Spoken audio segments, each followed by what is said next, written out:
नमस्कार। Technical analysis course के इस 5th एपिसोड में आपका स्वागत है। लास्ट एपिसोड में हमने कुछ अलग अलग पैटर्न्स के बारे में बात की थी और इस 5th एपिसोड के साथ हम अब अलग अलग पैटर्न्स को डिटेल में समझेंगे। तो हम शुरुआत करेंगे रिवर्सल पैटर्न से। रिवर्सल पैटर्न्स को आप रिवर्सल सिग्नल या फिर रिवर्सल इंडिकेटर्स भी कह सकते हो। तो रिवर्सल पैटर्न से हमें ये समझ में आता है कि जो ट्रेंड चल रहा है वो चेंज होने वाला है, यानी अगर बुलिश ट्रेंड चल रहा है तो बुलिश ट्रेंड चेंज होने वाला है और अगर बियरिश ट्रेंड चल रहा है तो बियरिश ट्रेंड चेंज होने वाला है। तो रिवर्सल पैटर्न सबको बताते हैं कि ट्रेंड में चेंज होने वाला है। तो टेक्निकल एनालिसिस में रिवर्सल पैटर्न्स की तरह ही अलग अलग पैटर्न्स हैं जो आपको इंडिकेट करते हैं कि आगे क्या हो सकता है और उनकी मदद से फिर आप ट्रेडिंग कर सकते हो। तो रिवर्सल पैटर्न्स में आज हम अम्ब्रेला लाइंस के बारे में बात करेंगे। अम्ब्रेला लाइंस कुछ इस तरह दिखती है, बिल्कुल अम्ब्रेला की तरह। अम्ब्रेला लाइंस की बॉडी छोटी होती है और उनकी लोअर शैडो काफी लंबी होती है, उन्हें अपर शैडो नहीं होती। एक और बात जो आपको ऑब्जर्व करनी चाहिए वो ये कि अम्ब्रेला लाइन की जो लोअर शैडो है वो उसकी बॉडी के 2 से 3 गुना ज्यादा होती है। अम्ब्रेला लाइंस में 2 तरह के पैटर्न्स होते हैं, हैमर और हैंगिंग मैन। अगर कोई अम्ब्रेला लाइन डाउन ट्रेंड के दौरान आती है तो उसे हैमर कहते हैं और अगर कोई अम्ब्रेला लाइन अप ट्रेंड के दौरान आती है तो उसे हैंगिंग मैन कहते हैं। अम्ब्रेला लाइंस की खास बात ये है कि इनमें कलर मैटर नहीं करता कि वो ग्रीन कैंडल है या रेड कैंडल है। इसमें मेनली ये मैटर करता है कि वो अम्ब्रेला लाइन किस ट्रेंड के दौरान आई है। चलो तो शुरुआत करते हैं हैमर से और हैमर को डिटेल में समझते हैं। तो हैमर को आपको कैसे ढूंढना है? हैमर ढूंढने के 3-4 तरीके हैं। पहला है कि उस कैंडल की जो बॉडी है वो छोटी होनी चाहिए, उस कैंडल की जो अपर शैडो है वो नहीं होनी चाहिए या नहीं के बराबर होनी चाहिए। थर्ड थिंग है कि उस कैंडल की जो लोअर शैडो है वो उसकी बॉडी के 2 से 3 गुना ज्यादा लंबी होनी चाहिए और फोर्थ वो कैंडल डाउन ट्रेंड में आनी चाहिए। अगर ये सारी कंडीशंस मिल जाती है तो उसे हम हैमर कहेंगे। हैमर में हैमर ग्रीन कलर की है या रेड कलर की ये ज्यादा मैटर नहीं करता, तो आपको बस हैमर देखनी है, उसका कलर नहीं। तो यहाँ स्क्रीन पर आप हैमर को देख सकते हो। ये हैमर डाउन ट्रेंड के दौरान आया है। देखो हैमर में कैंडल का कलर तो मैटर नहीं करता है, लेकिन अगर वो कैंडल ग्रीन कैंडल है यानी बुलिश कैंडल है तो वो एक और अच्छी बात मानी जाती है। तो चलो देखते हैं कि हैमर से हमें क्या इंडिकेशन मिलता है और हैमर हमें क्या बताता है। अगर आप हैमर को डिटेल में ऑब्जर्व करोगे तो आपको पता चलेगा कि मार्केट ओपन होने के बाद बाद में निचले स्तरों पर चला गया और उसका लो उसकी ओपनिंग प्राइस से काफी नीचे रहा है, लेकिन बाद में उसके शेयर प्राइस बढ़ने लगे और वो शेयर प्राइस बढ़ते बढ़ते दिन के आखिर तक वो शेयर प्राइस उसके हाई के पास जाकर क्लोज हुई। यानी इवन दो शेयर की प्राइस काफी निचले स्तरों पर चली गई थी, उसके बाद शेयर की प्राइस फिर से ऊपर आई और दिन के हाई के पास जाकर क्लोज हुई। तो इसका मतलब ये होता है कि बुल्स ने फिर से एंट्री की है। यानी अच्छी खासी शेयर प्राइस गिरने के बाद और अपने दिन के लो को टच करने के बाद बुल्स ने एंट्री की है और फिर जाके शेयर की प्राइस बढ़ते बढ़ते दिन की हाई प्राइस के पास जाकर क्लोज हुई है। जैसे कि आप देख रहे हो कि इस हैमर से पहले मार्केट लगातार गिर रहा था और फिर अचानक से हैमर के दिन बुल्स ने मार्केट में एंट्री की है और इस बियर मार्केट में बुल के आने से ये माना जाता है कि मार्केट में चेंज हो सकता है।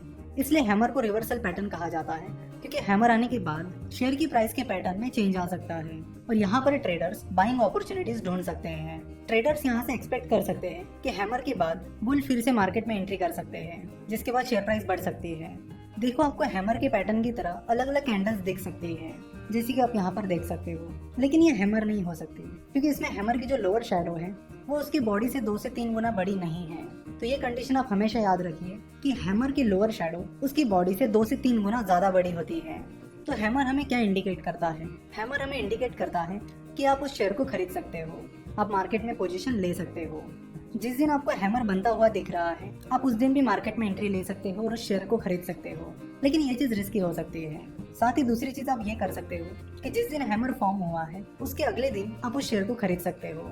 चाहे आप जिस दिन हैमर फॉर्म हुआ है उस दिन उस शेयर को खरीद रहे हो या फिर नेक्स्ट डे उस शेयर को खरीद रहे हो, तो दोनों भी वक्त आपको एक चीज का ध्यान रखना होगा कि आपको स्टॉप लॉस जरूर लगाना होगा और वो स्टॉप लॉस आपका हैमर जिस दिन बना है उस दिन की जो लो प्राइस है वो रखना होगा। तो अगर आपको स्टॉप लॉस क्या होता है ये पता नहीं है तो आपको बता दूं कि स्टॉप लॉस आपके लॉस को लिमिट करने में हेल्प करता है। जैसे कि मान लीजिए आपने 100 रुपीज में कोई शेयर खरीद लिया है और आपने 98 रुपीज का स्टॉप लॉस लगा दिया है, तो जैसे शेयर प्राइस गिरने लगेगी और 98 रुपीज तक पहुंच जाएगी आपके शेयर्स ऑटोमेटिकली सेल हो जाएंगे। तो आगे चलकर अगर वो शेयर 98 रुपीज से भी नीचे चला जाता है तो भी आपको उससे फर्क नहीं पड़ेगा क्योंकि आपके शेयर्स बिक चुके हैं और आपको 2 रुपए पर शेयर का लॉस हुआ है। तो स्टॉप लॉस आपको लॉसेस को लिमिट करने में हेल्प करता है और ट्रेडिंग करते वक्त स्टॉप लॉस कंपलसरी होता है, आपको स्टॉप लॉस यूज करना ही करना है। मान लेते कि जिस दिन ये हैमर फॉर्म हुआ उस दिन की लो प्राइस 500 रुपीज थी। तो इसका मतलब है कि आप हैमर जिस दिन फॉर्म हुआ उस दिन उस शेयर को बाय कर रहे हो या फिर उसके अगले दिन उस शेयर को बाय कर रहे हो, तो भी आपको जो स्टॉप लॉस है वो 500 रुपीज रखना होगा, जो कि हैमर जिस दिन फॉर्म हुआ उस दिन की लो प्राइस थी। तो ये हो गई हैमर की बात। हैमर ट्रेंड के बाद आप बुल ट्रेंड एक्सपेक्ट कर सकते हो और उस शेयर को खरीद सकते हो। देखो, कैंडलस्टिक के जो अलग अलग इंडिकेटर्स हैं वो हमें अलग अलग चीजें इंडिकेट करते हैं। तो जैसे आप धीरे धीरे सारे पैटर्न सीख जाओगे और मार्केट में ट्रेड करोगे तो आपको अपना भी कुछ एक्सपीरियंस आएगा, जिसको यूज करके आप कैंडल्स को अपने हिसाब से भी यूज कर सकते हो। जैसे कि अगर आपका एक्सपीरियंस आपको बोलता है कि जिस दिन हैमर फॉर्म हुआ है उस दिन खरीदना ज्यादा रिस्की होता है और जिस दिन हैमर फॉर्म हुआ है उसके अगले दिन खरीदना बहुत अच्छा साबित हुआ है, तो वो स्ट्रेटेजी आप फॉलो कर सकते हो।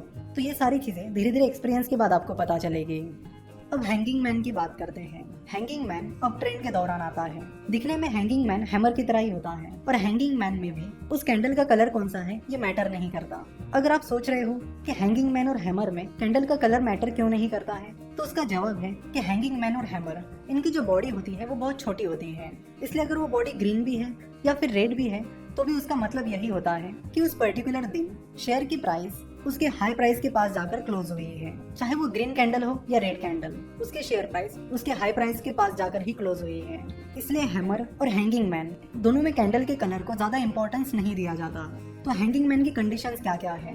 उस कैंडल की बॉडी बहुत छोटी होनी चाहिए, उसकी अपर शैडो नहीं के बराबर होनी चाहिए और उसकी लोअर शैडो उसकी बॉडी से 2 से 3 गुना लंबी होनी चाहिए। साथ ही वो कैंडल अब ट्रेंड के दौरान आनी चाहिए। तो हैंगिंग मैन से हमें क्या पता चलता है? हैंगिंग मैन से हमें पता चलता है कि मार्केट में ट्रेंड चेंज होने वाला है और बियर्स मार्केट में एंट्री कर सकते हैं, जिसके बाद शेयर की प्राइस गिर सकती है। चलो तो हैंगिंग मैन की कैंडल को देखते हैं। जैसे कि हमें पता है हैंगिंग मैन अब ट्रेंड के दौरान आता है, यानी हैंगिंग मैन आने से पहले बुलिश मार्केट चल रहा है जिसमें शेयर की प्राइस लगभग हर दिन बढ़ती जा रही है। और उस बुलिश ट्रेंड के बीच अगर हैंगिंग मैन आता है तो उससे हमें समझ में आता है कि बियर्स ने मार्केट में एंट्री कर ली है, क्योंकि जैसे कि आप हैंगिंग मैन कैंडल को देखकर समझ सकते हो कि हैंगिंग मैन कैंडल की लोअर शैडो बहुत लंबी है। इसका मतलब है कि उस दिन बियर्स ने मार्केट में एंट्री कर ली थी, शेयर प्राइस काफी गिरी थी, लेकिन बियर्स मार्केट में वो मोमेंटम बनाए नहीं रख पाए और दिन के आखिर तक शेयर प्राइस उसके हाई प्राइस के पास जाकर क्लोज हुई। तो यहाँ पर पॉइंट आउट करने वाली चीज ये है कि उस अप ट्रेंड के बीच ये हैंगिंग मैन आ गया जिस दिन शेयर की प्राइस काफी ज्यादा गिर गई थी, यानी बियर्स ने उस दिन एंट्री कर ली थी। तो हैंगिंग मैन के बाद उस स्टॉक में सेलिंग अपॉर्चुनिटीज मिलती है, यानी हैंगिंग मैन पैटर्न के बाद आप उस स्टॉक में शॉर्ट सेलिंग कर सकते हो। अब ये शॉर्ट सेलिंग क्या होती है और कैसे काम करती है? सो जब आपको लगता है कि कोई स्टॉक गिर सकता है तब आप उसमें शॉर्ट सेलिंग करके प्रॉफिट कमा सकते हो। शॉर्ट सेलिंग में जब शेयर की प्राइस गिरती है तब आपको प्रॉफिट होता है। नॉर्मली हम देखते हैं कि जब आप शेयर खरीदते हो और उसे ऊंची प्राइस पर बेचते हो तब आपको प्रॉफिट होता है, लेकिन शॉर्ट सेलिंग में उसके उल्टा होता है, यानी जब शेयर की प्राइस गिरेगी तब आपको प्रॉफिट होगा। तो हैंगिंग मैन पैटर्न के बाद शॉर्ट सेलिंग की अपॉर्चुनिटीज तैयार होती है, क्योंकि हैंगिंग मैन पैटर्न ये इंडिकेट करता है कि वहां से आगे शेयर प्राइस गिर सकती है। तो जब हैंगिंग पैटर्न फॉर्म होता है तो उस दिन आप उस स्टॉक में शॉर्ट पोजीशन ले सकते हो या फिर आप उसके अगले दिन शॉर्ट पोजीशन ले सकते हो। अगेन स्टॉप लॉस लगाना कंपलसरी है और हैंगिंग मैन पैटर्न के बाद जो आप शॉर्ट पोजीशन लोगे उसमें आपका स्टॉप लॉस जिस दिन हैंगिंग मैन पैटर्न फॉर्म हुआ है उस दिन की हाई प्राइस रहेगी।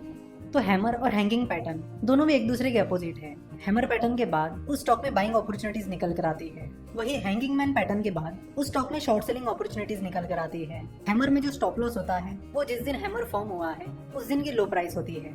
वही हैंगिंग मैन के बाद जो शॉर्ट पोजीशन आप लेते हो उसका स्टॉप लॉस जिस दिन हैंगिंग मैन फॉर्म हुआ है उस दिन की हाई प्राइस रहती है। आप अपनी रिस्क कैपेसिटी के अनुसार या तो जिस दिन हैंगिंग मैन पैटर्न फॉर्म हुआ है उसी दिन शॉर्ट पोजीशन ले सकते हो या फिर उसके अगले दिन शॉर्ट पोजीशन ले सकते हो। धीरे धीरे एक्सपीरियंस के बाद आपको पता चल जाएगा कि आपको क्या चीज ज्यादा सूट कर रही है। हैमर पैटर्न के बाद बुलिश ट्रेंड आएगा कि नहीं ये चेक करने के लिए आप एक और चीज कर सकते हो। अगर आप बहुत कम रिस्क लेना चाहते हो तो आप ये चीज कर सकते हो कि हैमर के अगले दिन की क्लोजिंग प्राइस को आप हैमर जिस दिन फॉर्म हुआ है उस दिन की क्लोजिंग प्राइस से कंपेयर कर सकते हो। अगर हैमर जिस दिन फॉर्म हुआ है उसके अगले दिन की क्लोजिंग प्राइस हैमर के दिन की क्लोजिंग प्राइस से ज्यादा है तो उससे हमें और एक इंडिकेशन मिलेगा कि मार्केट सही में ऊपर की ओर जा रहा है। तो इस तरह की चीजें भी आप कर सकते हो। सिमिलरली आप हैंगिंग मैन पैटर्न के दिन और हैंगिंग मैन पैटर्न के अगले दिन की क्लोजिंग प्राइस को कंपेयर कर सकते हो। अगर हैंगिंग मैन जिस दिन फॉर्म हुआ है उसके अगले दिन की क्लोजिंग प्राइस जिस दिन हैंगिंग मैन फॉर्म हुआ है उस दिन की क्लोजिंग प्राइस से कम है तो उससे आप पता कर सकते हो कि बेयरिश ट्रेंड सही में शुरू हो रहा है। तो इस तरह के कंफर्मेशन कॉल्स भी आप ले सकते हो। आशा करता हूँ कि आपको हैमर और हैंगिंग मैन ये दोनों भी पैटर्न अच्छे से समझ में आए होंगे, तो आपको पता चल गया होगा कि हैमर और हैंगिंग मैन पैटर्न को कैसे इस्तेमाल किया जाता है। वो क्या इंडिकेट करते हैं और उन पैटर्न्स के बाद हमें कौन सी पोजीशन मार्केट में लेनी चाहिए। नेक्स्ट एपिसोड में हम ऐसे ही और पैटर्न्स के बारे में बात करेंगे जिनसे आपको अलग अलग इंडिकेशंस मिलेंगे और मार्केट में पोजीशन लेने की अपॉर्चुनिटीज मिलेगी। आशा करता हूँ कि आपको आज का ये एपिसोड पसंद आया होगा। हमसे जुड़े रहने के लिए आप हमें फेसबुक, ट्विटर और इंस्टाग्राम पर फॉलो कर सकते हो। हमसे जुड़े रहने के लिए आपका बहुत बहुत धन्यवाद।